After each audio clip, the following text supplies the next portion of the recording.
coming up on BCN Today. Candlelight vigils are held across Canada for the 63 Canadians killed in a tragic plane crash in Iran. Plus, Prime Minister Trudeau says it's too soon to speculate about the cause of the crash. And the Lethbridge shelter is preparing to help our city's most vulnerable as temperatures around Lethbridge are expected to plummet. Your Canada. Your Southern Alberta. Your stories. From our studios in the heart of Lethbridge, it's BCN Today with Jeanette Roche. Hello, thanks for joining us. Of the 63 Canadians killed in yesterday's plane crash in Iran, nearly half of them are from Alberta. Many are believed to be from Edmonton's Iranian Canadian community, including several international students from the University of Alberta and one foreign exchange student from a Calgary high school. About 70 people came to the steps of the Alberta legislature Wednesday night to share tears, stories, to light a candle, and remember Edmontonians killed in the crash. It was a tragedy. Last night I couldn't sleep at all. I'm a staff at University of Alberta, and I know Professor Mojgan Daneshmand and Pedram Musavi. Lots of my friends were in that airplane, and actually it could be me easily. Every year we travel to Iran to meet our family and coming back these days. Alberta Premier Jason Kenney expressed solidarity with Alberta's Iranian community, which lost many members in that crash near Tehran. He says he understands several were in Iran to attend a wedding of a University of Alberta postgraduate student. Today, we understand at least 30 Albertans lost their lives aboard Ukrainian International Airlines Flight 752 in one of the largest single disasters for Albertans in our history. We understand that of the 176 passengers whose lives were lost, that at least 63 were Canadians and at least 30 were residents of Alberta. We don't have all of the facts yet, but we do know that a number of distinguished Albertans were aboard that flight, including professors at the University of Alberta, a medical doctor, members of their families, many of them having traveled to Iran to attend the wedding of postgraduate students at the University of Alberta, Arash Purzarabi and Pune Gorji, who were there with many friends and family, many of them fellow students from the University of Alberta. Obviously, we are very hopeful that the Iranian authorities will cooperate with Canada, Ukraine, and international authorities to have a full and independent inquiry into the causes of the crash of the Ukrainian International Airlines Flight 752. It is essential that we have full cooperation and transparency to know what the causes were. Once again, let me say a special word of solidarity for members of the Canadian Persian community here in Alberta. This is a small community, numbering at most a few thousand people. It is close-knit, and this is a devastating day. I'm sure that virtually every member of the Alberta Persian community was close to or knew somebody affected. This morning, Prime Minister Justin Trudeau said that an Air Canada plane landed in Toronto with many seats empty. Those were the seats the crash victims were supposed to be seated in. He says that of the 176 passengers aboard the Kiev-bound plane that crashed, 138 of them had a connecting flight to Canada. The University of Guelph says 2 of its students were among the Canadians killed. The Ontario school says both victims were PhD students on their way back to Canada from visiting Iran. Federal Transport Minister Marc Garneau says Canada has offered to help investigate the crash. The cause of the crash is still not known, but investigators have found both flight recorders in a farm field near Tehran. In a news conference Wednesday, the Prime Minister said it's too soon to speculate about the cause of the crash, which occurred immediately after takeoff from Tehran Airport, just hours after Iran launched missile strikes on 2 military bases in Iraq. Trudeau says he can't rule out that the plane was brought down by an Iranian missile. I would encourage people not to speculate. We are certainly aware that this is a terrible, terrible tragedy. Our focus today is on the many, many families who are grieving, and our focus in the days and weeks to come will be on answering the questions that they have and that indeed we all have as to how this happened. There is a clear need for answers. Obviously, Ukraine has a need and a right to ask for answers. Canada is very concerned on this, but many of the citizens on that airplane were Iranian citizens as well.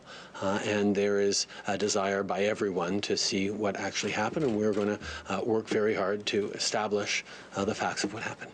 A report from Iranian officials say the black boxes of the Ukrainian plane that went down sustained damage and lost some memory. Iran hasn't identified a cause of the disaster, but Ukraine says it considers a missile strike is one of several possible theories for the crash. The plane went down shortly after Iran launched a series of ballistic missiles at 2 military bases housing American troops in Iraq. The crash is among the deadliest air disasters involving Canadians. The Brigadier General who leads Iran's aerospace program says its forces were ready to launch hundreds of missiles at bases in Iraq used by U.S. troops, but only launched 13. He told Iranian state television that dozens of U.S. forces were killed and wounded. The U.S. has said no Americans died in Tuesday's strike. The Brigadier General also says his forces simultaneously carried out a cyber attack on a U.S. military monitoring service in Iraq. Closer to home, Piikani Nation RCMP located stolen hay bales at a residence near Brockett that were originally stolen out of Pincher Creek. Police applied for a warrant and arrested one man. During the investigation, police located and seized 14 firearms, a large amount of ammunition, and a quantity of methamphetamine. Police also recovered a truck that was reported stolen out of Pincher Creek yesterday.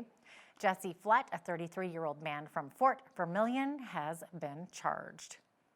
A shooting in a hamlet just east of Calgary city limits has left one person with serious injuries. RCMP officers were called to an intersection in Conrich about 2:15 Wednesday morning. EMS confirmed that a female was taken to hospital in life-threatening condition. Calgary police have been given a description of a suspect vehicle that may have entered the city. If you have any information regarding this incident, please call Strathmore RCMP or Crime Stoppers. A shooting in downtown Ottawa yesterday left one person dead and 3 others seriously injured. A witness to the shooting says she saw police take 2 victims away by ambulance. She also saw paramedics working on a 3rd person. I saw the police go in. They sent a couple people in. They went in, they checked the area, they checked the roof, they checked the vicinity. There was no one there. No perpetrator came out. They came down with their guns down, so that was the moment where I realized that the person probably escaped. And then I see 3 ambulances show up. They were still kind of ready, but they were more calm at this point once they realized that the person who had caused this wasn't in the area anymore. This is the time of year when things get to be even more difficult for our homeless. The temperature in many parts of southern Alberta is expected to plummet to between -25 and -30 later this week. As the temperature drops, the folks at the Lethbridge Shelter and Rescue Center are there for our most vulnerable. The center not only provides winter clothing, but also is undergoing a renovation to include intox beds. One of our biggest challenges here at the shelter is just ensuring that our folks are dressed appropriately for the weather. So we're, the staff are at the door making sure that they're, got their warm winter clothing on before they go outside into the cold weather. Yesterday we had a big donation of hats and gloves, but they went so quickly, and so we're again back looking for those types of articles. The shelter actually starts this morning. We're going under renovations to prepare for the new intox that is going to be happening here in Lethbridge. And so it's a little empty in this area right now because most of our folks are on the other end lying down, just so getting out of the area that's going under construction.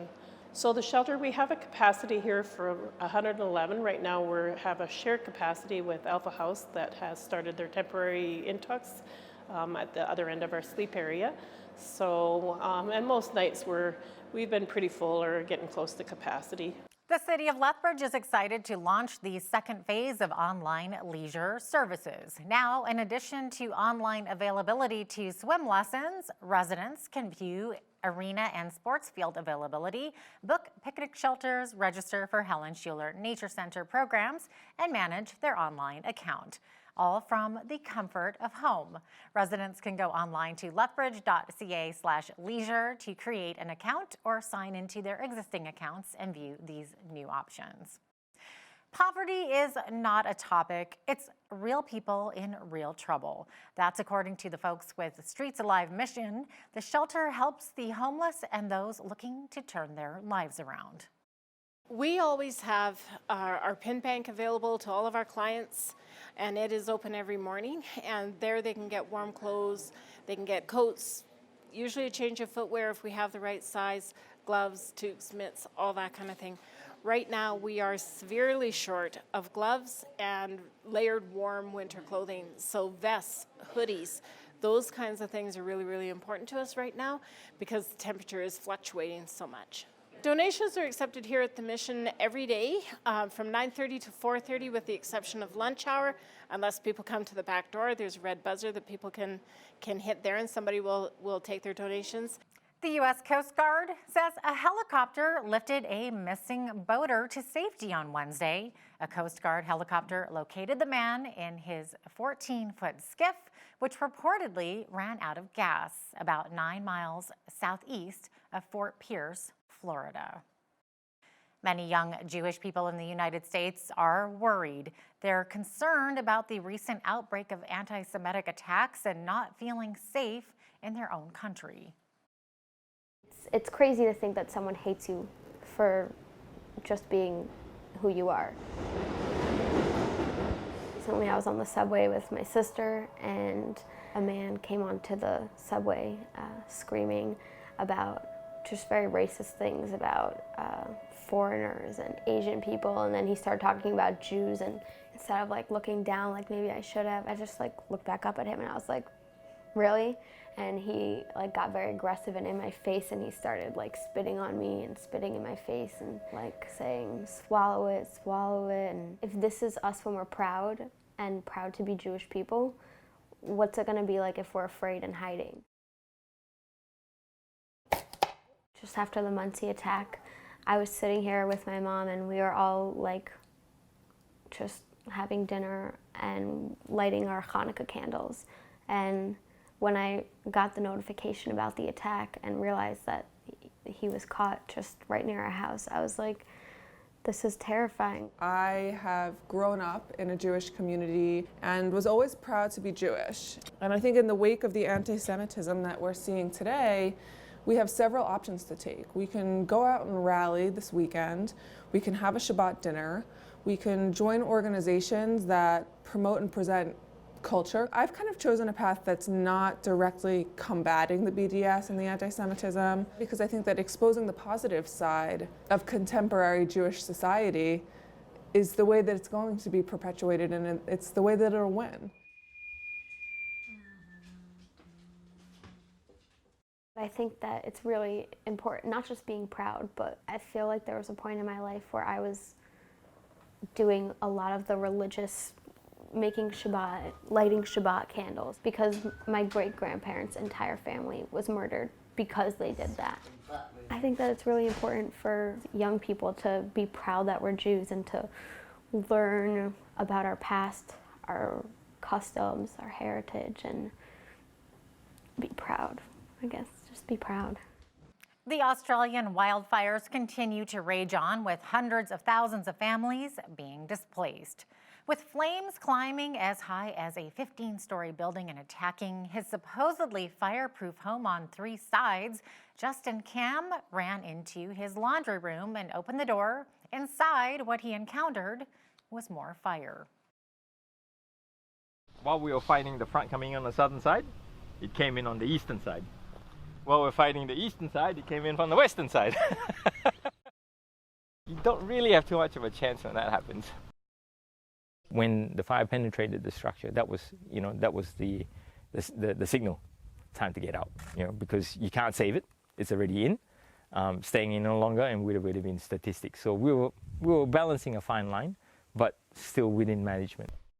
And as we ran out, thank goodness, the Iranian heat that made this Hiroshima sort of imprints had moved elsewhere. But as I was running, it was coming back again, and it must have melted the back of my shoes. Either when the good Lord opens up the heavens and gives us weeks of rain, or it burns to the coastline. It's really the only options. It is too large to put out. Anything that we're doing just isn't working.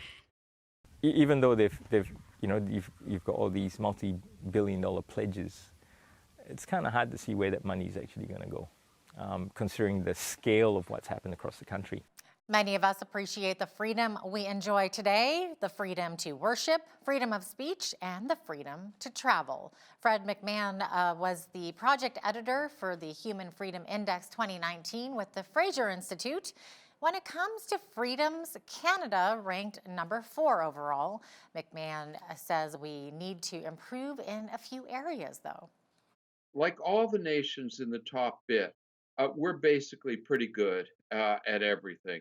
Oddly enough, and this would surprise, the lowest overall ranking we got was in rule of law, which we came in 16th or 17th. But everywhere else, we had 9s and 10s. Watch the full interview with Fred McMahon, who will discuss where other countries rank with the Human Freedom Index 2019, coming up in the second half of our show. The snowfall warning issued by Environment Canada for many parts of southern Alberta has ended, but don't put away that shovel just yet. More white stuff is on the way. Complete weather details are coming up.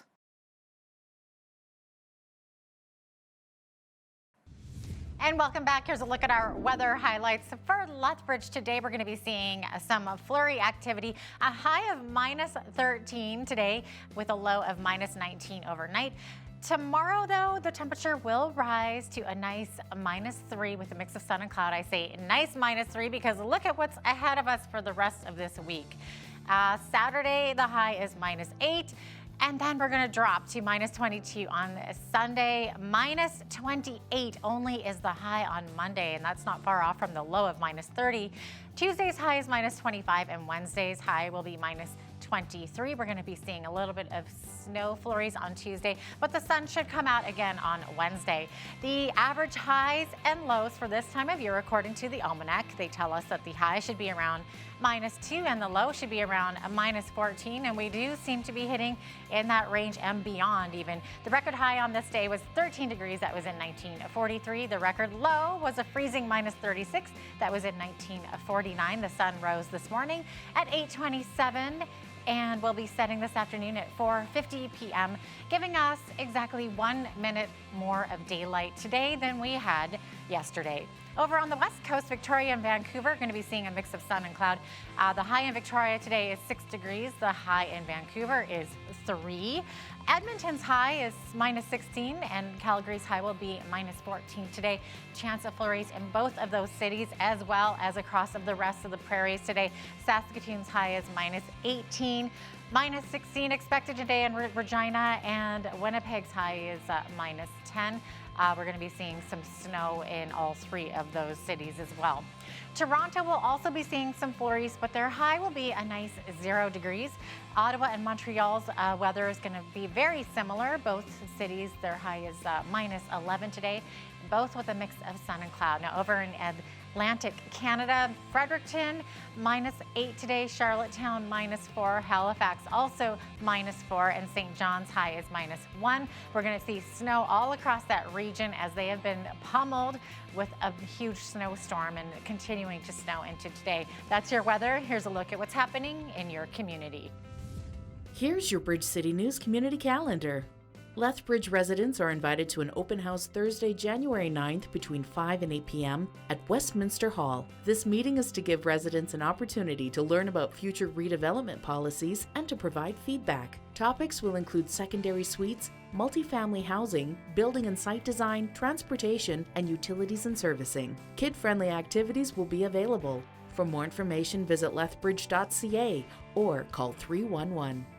Warm your hearts this season and come enjoy the Winter Light Festival at the Nikayuko Japanese Garden until January 31st. Gates are open from 6 to 9 p.m. Experience the illumination of over 100,000 lights decorating the beautifully shaped trees and garden. Admission is $9 for adults, $7 for kids ages 6 to 15, and various ticket packages are also available. For more information, visit nikayuko.com. Blankets for Canada Lethbridge meets Thursdays from 10 a.m. to noon at Southminster United Church. Share your knitting and crocheting skills to keep those who are in need in our community warm. Donations of yarn and financial gifts are greatly appreciated and can be dropped off at the church. For more information, visit blanketsforcanada.ca or call 403-329-6586. And that's your Bridge City News community calendar. It seems that more and more Albertans love the online shopping experience. It's easy and can be done from the comfort of your own home or office, but some still prefer in-store shopping to physically trying on clothes or to test out a couch firsthand. BCN's Loris Alexander spoke with Lethbridge retailers and shoppers and discovered that brick and mortar stores are actually making a comeback. It may not be the busiest time of the year, but this bridal store has no shortage of clients. It's a lot safer and easier to be able to go into a physical store and try the dresses on, see how they look on your own body, get that special experience of being treated one-on-one with a consultant. Tyrell Shade does shop online, and so do lots of Canadians, but when you look at the number of purchases in this country, the overwhelming majority is still done in person. I like to go shopping for my tools for work, so I could see the quality, test them out, I guess. Drunken Sailor is working hard to increase their online presence, but bricks and mortar are still king. Something that they've been doing lately, where places that were only online have now been opening brick and mortar stores, and it's because they're seeing the necessity for both. And we're seeing this necessity for both too, and trying to go online. That's definitely not going to go away, but brick and mortar is here to stay, and it's because it's that community you're providing. I spoke with a lot of stores in downtown Lethbridge, and it seems like the general consensus here is that clients really love the instant gratification, being able to pull away products off the shelves and just have that in-store experience where they're able to speak with a representative. My clients love to go to the store. It's because first they want to spend time with their friends too while shopping. For Bridge City News, I'm Loris Alexander. Thank you, Loris. Chronic fatigue syndrome is one of medicine's biggest mysteries. Today, doctors are using volunteers for a unique study that pushes their limits in search of what is stealing their energy. Chronic fatigue is kind of like they took the stopper out of the energy reserve tank. I have slept 12, 16, 18 hours a day. It's hard because everyone's like, oh, do you feel better? Do you have energy? And it's like, I still don't have any energy. And remember, it's just to go as far as you can. Zach Alt used to be an avid athlete before chronic fatigue syndrome attacked. Now he's pushing his limits to help researchers unravel one of medicine's biggest mysteries. Are you good? Yeah. The ignorance about the condition just vastly dwarfs what we know about it. The NIH is bringing volunteers to its hospital in a one-of-a-kind study to hunt the causes. An estimated 2.5 million Americans suffer from chronic fatigue syndrome, also known as MECFS. The public doesn't know much about it. They don't understand it. At first, at least, it was a lot of, oh, he's just depressed. So this is Gabby. The difference is he wants to get out of bed, but he physically can't. The NIH is tracking people like Alt, whose disease struck after an infection. It was about a 5-month process before I was actually diagnosed with chronic fatigue from when I first got strep. Volunteers are being tested from head to toe to try and find the culprit. Step on in. I have our metabolic room. Sleep tight. Thank you. All right. Take care. Scientists are paying special attention to how their bodies use energy. Understanding the drivers for the up and down, the start, the up and down, the symptoms, the severity, those are all things that we have to find a biological basis for. It's hard not to know whether I'm going to recover, if or when. It took a long time to get to the point where hope for the best, but live for right now and accept what's happening. NIH has doubled its funding to study the disease and hopes it will spur more research. Federica Narancio, Associated Press. The federal Conservatives will be choosing their new leader on June 27th. One of our political reporters, Brian Lilly, says former Quebec Premier Jean Charest may be taking a run at the leadership. Brian will have the details right after this short break. Stay with us.